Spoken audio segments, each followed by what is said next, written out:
어제 안타깝게도 한 분이 사망하셨습니다. 고인의 명복을 빌며 유가족분들께 깊은 위로의 말씀을 드립니다. 정부는 오늘 정세균 국무총리 주재로 중대본 회의를 개최하여 수도권 방역조치 강화 방안을 집중 논의하였습니다. 수도권의 감염 위험도는 계속 증가하고 있습니다. 종교 소모임, 방문 판매업체, 탁구장 등에서 시작된 집단 감염이 연쇄적으로 이어지며 지역사회로 확산되는 양상입니다. 지난 주말 6월 6일까지 2주간의 하루 평균 환자는 39.6명이 발생하였으며 이번 주에도 40~50명의 환자가 계속 발생하고 있습니다. 5월 29일부터 어제까지 최근 2주간 국내 발생 환자 중 96.4%가 수도권에서 발생하여 환자 발생은 수도권에 집중되는 경향입니다. 특히 집단 발병 사례의 첫 환자가 밝혀졌을 때는 이미 3, 4차 전파가 완료될 만큼 확산 속도도 빠릅니다.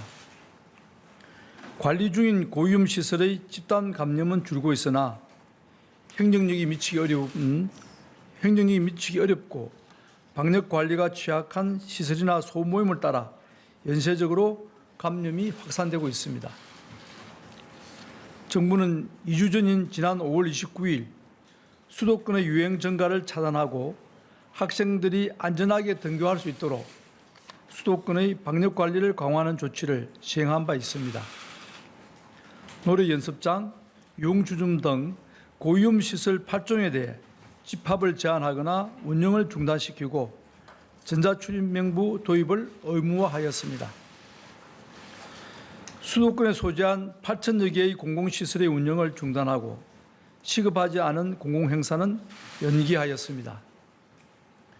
관계부처와 지자체 합동으로 취약한 사업장과 영업소의 방역 상황을 매일 점검하고 수도권 주민들에게도 모임이나 약속 등을 취소하고 다중이용시설 이용을 자제해 줄 것을 당부드렸습니다.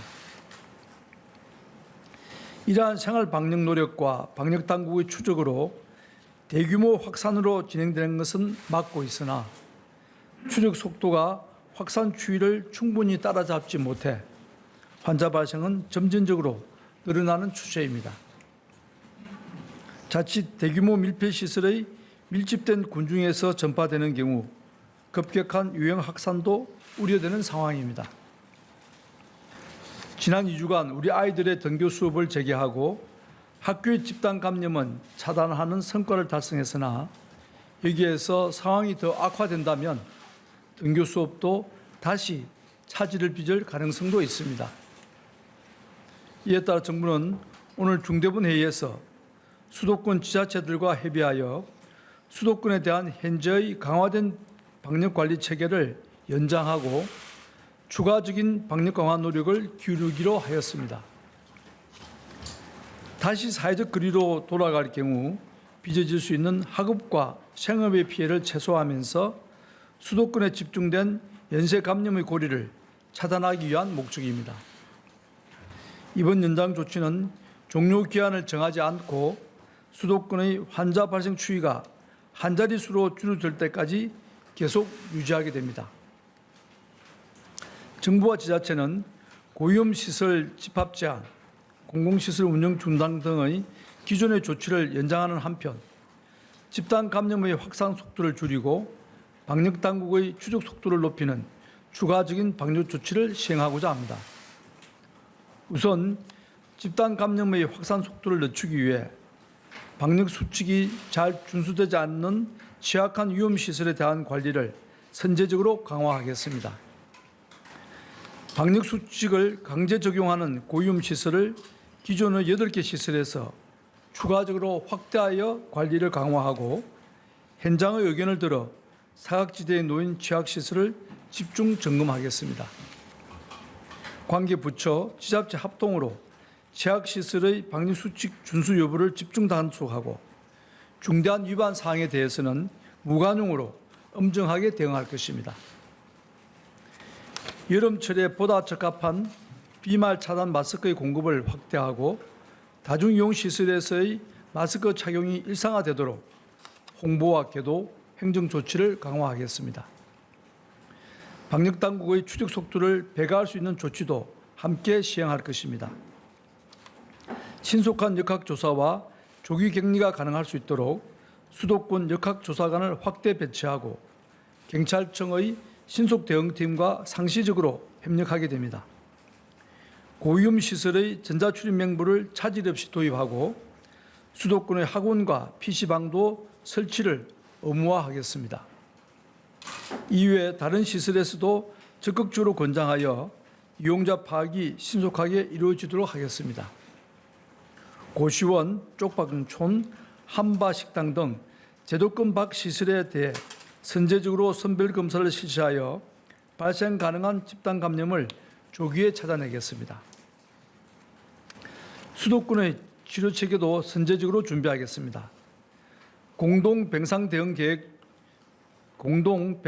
체계 계획을 조기에 확정하고 지자체 생활치료센터 위에의 국가 지정 공동생활치료센터도 미리 신설하고 운영하도록 하겠습니다.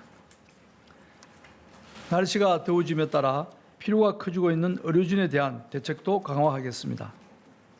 정부는 여름철 선별진료소 운영 방안을 수립하고 에어컨 설치비를 지원하기로 하였습니다. 현장의 업무 부담을 고려하여 중앙 차원에서 의료 인력을 파견하고 냉방조끼 도입도 추진하겠습니다. 선별진료소에 근무하는 의료진께서는 전신방호복보다는 수술용 가운을 포함한 4종 보호구를 착용하시기를 권장합니다. 이것은 WHO와 미국 CDC에서도 공인된 상황입니다. 정부는 여름철을 맞아 가중되는 우리 의료진의 필요를 줄일 수 있도록 현장의 의견을 청취하며 적극적으로 검토하여 개선해 나가겠습니다. 무더위에서도 묵묵히 현장에서 수고하고 계신 모든 의료진 여러분들께 진심으로 감사를 드립니다. 수도권의 주민들께도 당부드립니다. 우리는 지금 중대한 기로에 서 있습니다. 힘들고 불편하시더라도 경각심을 가지고 생활 속 방역 관리에 만전을 기해 주시기 바랍니다. 시민들이 가장 기본적이고 중요한 방역 주체입니다. 수도권의 방역 관리를 강화하고 있음에도 시민들의 이동량은 크게 줄어들고 있지 않습니다.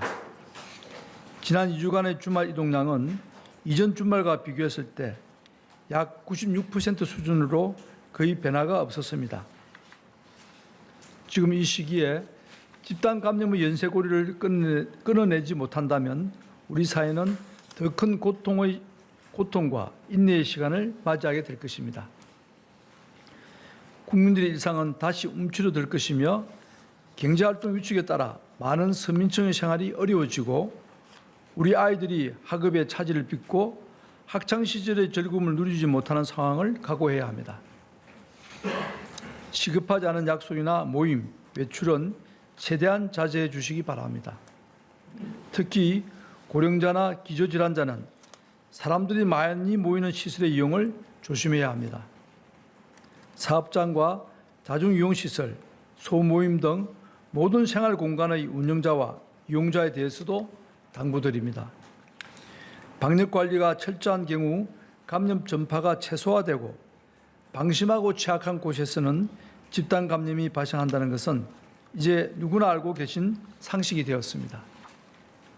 언제 어디서건 코로나19가 전파될 수 있다는 생각을 가지고 사업장, 다중이용시설, 소모임 등 모든 곳의 방역관리를 철저히 실행해 주시기 바랍니다. 정부는 지자체와 함께 범정부적인 모든 역량을 동원하여 수도권의 상황을 개선하기 위해 노력하겠습니다. 위험시설 점검과 방역을 철저히 하고 광범위한 진단검사와 신속한 역학조사에 총력을 다하겠습니다. 치료체계 준비와 함께 헌신하는 의료진에 대한 지원과 보상도 아끼지 않겠습니다. 국민 여러분들께서도 정부와 함께 힘을 합쳐주시기 바랍니다.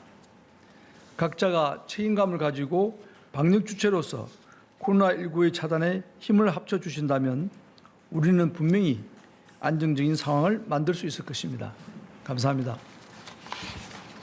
예, 지금부터 질의응답 시간을 가지겠습니다. 배석자분들께서는 단상위로 올라와 주시기 바랍니다. 13시 30분에 식품의약품안전처 브리핑, 14시 10분에 중앙방역대책본부 브리핑이 있으니 관련된 내용은 해당 브리핑 때 질문해 주시기 바랍니다. 구체적인 통계 등에 대한 문의는 언론 대응팀으로 주시면 최대한 빨리 답변 드리겠습니다. 먼저 현장에 계신 기자분들의 질의를 받도록 하겠습니다. 질문하실 분은 성함과 매체명을 말씀하신 후 질문해 주시기 부탁드리겠습니다. 질문하실 기자분들 손 들어주시기 바랍니다. 5분 계신데 이쪽부터 해서 넘어가도록 하겠습니다. 먼저 앞쪽. 연합뉴스 홍규빈 기자입니다. 먼저 여전히 생활 속 거리 두기를 유지하면서 곳곳에서 그 지침을 강화하는 식을 유지하겠다는 것인지 묻고 싶고요. 그리고 수도권 신규 확진자 수가 한 자릿수로 돌아가지 않으면 어떻게 하실 생각이신지 여쭙고 싶습니다. 다시 마지막 부분만 다시 말씀해 주시겠습니까? 그 수도권 신규 확진자 수가 한 자릿수로 돌아가지 않으면 어떻게 하실지도 여쭙고 싶습니다. 예, 한 자릿수로 돌아가지 않는 것이 아마 두 가지 경우가 있을 것 같습니다. 지금과 같은 거의 비슷한 수준을 유지하면서 한 자릿수로 돌아가지 않는 경우가 있고, 지금보다 훨씬 더 많은 수가 늘어나면서 한 자릿수로 돌아가지 않는 두 경우가 있을 수 있는데, 앞에서 말씀드렸던 지금과 비슷한 수준이 유지된다면 지금과 같은 방역 조치가 거의 그대로 지속될 것이고, 만약 대규모로 확대된 상태에서 한 자릿수로 돌아가지 못한다면 그 다음 단계로 좀 더 강화된 사회적 거리두기 혹은 다음 단계 이행을 검토하도록 하겠습니다. 예. 아까 안 하시는가요? 뒤쪽부터 먼저 받겠습니다. 예. 네, 안녕하세요. 저 머니투데이 방송 박미라 기자라고 합니다. 앞서 비말 차단 마스크 확대 공급한다고 해주시고 또 생활치료센터를 신설해서 운영한다고 말씀해 주셨는데요. 조금 더 구체적인 운영 계획이 좀 있으시다면 좀 상세하게 좀 말씀 부탁드립니다. 비말 차단 마스크는 아마 우리 시학자님께서 좀 자세히 말씀 주실 거라 생각이 되고요. 생활치료센터는 여러분도 아시다시피 이것은 이제 경증 환자들을 격리해서 치료하는 곳입니다. 현재는 경증, 중증을 막론하고 모두 다 병상에 일반 병원에 격리해서 치료할 수 있는 시설이 넉넉합니다만은 혹시 있을 수도 있는 대규모의 집단 감염에 대비해서 예비적으로 생활치료센터를 미리 준비해 두자는 그런 차원입니다. 이것은 일단 수도권은 서울, 인천, 경기 수도권은 생활치료센터 자체를 공동 운영하기로 이미 협약이 되어 있고 저희도 예정을 짜고 있습니다. 그래서 그 부분에 대해서 예정되어 있던 대로 생활치료센터를 사전에 준비해 두겠다는 뜻이고 그것을 적극적으로 좀 바로 운영에 들어가겠다는 뜻은 아닙니다.